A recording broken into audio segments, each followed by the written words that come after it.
Hello, my name is Cheryl. I'm a human factors specialist working in health and safety. I'm also one of thousands of people making cloth masks at home to donate to vulnerable members of my community. Here are a few tips to keep you injury-free while you continue to serve yours. First and foremost, recognize that you are not a machine. You cannot do it all. You might have a day job, you're homeschooling, maybe you even sew for a living. Recognize your physical limitations before you sew into the night and every night. Sewing often requires awkward body positions, such as at the neck and at the back. See how she is bending forward and extending her neck? Ouch! Over several hours, these unnatural positions can contribute to head, neck, or back aches, amongst other weird aches and pains. If ignored, these symptoms can become an injury, interfering with an ability to continue sewing, performing sports, or even performing a day job. What does your sewing setup look like? The chair and machine height should allow you to place your feet flat on the floor with approximately 90 degrees at the knees and hips. With your eyes forward and slightly downcast, avoid craning your neck. Good lighting from multiple angles helps.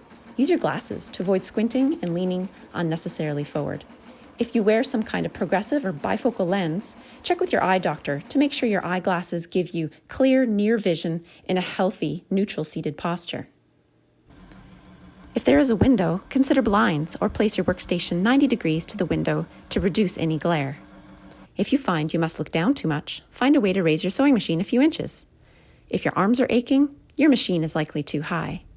And if you can't plant your feet on the floor, lower your chair or MacGyver a footrest from a large book or a small box.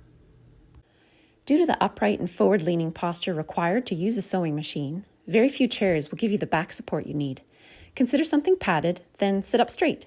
This may feel tiring, but this activates your core and you can manage any fatigue by getting up regularly, alternating sewing activities, stretching, and taking breaks.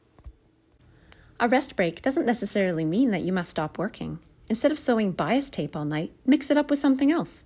This will keep you just as productive, but without the pain, as you're allowing those annoyed muscle groups a chance to rest.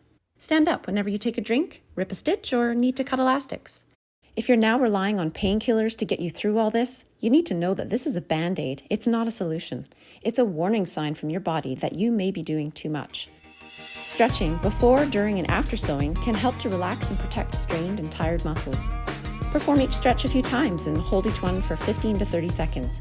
It really doesn't matter what stretches you do. Just move your body and stretch what feels tight. It's pretty simple. The hardest part is remembering to set aside time to do it. Consider setting a reminder or a timer. Thanks for listening, and feel free to share this video to help other mask makers. Best of luck to everyone, and remember, by taking care of yourself, you can continue to take care of others.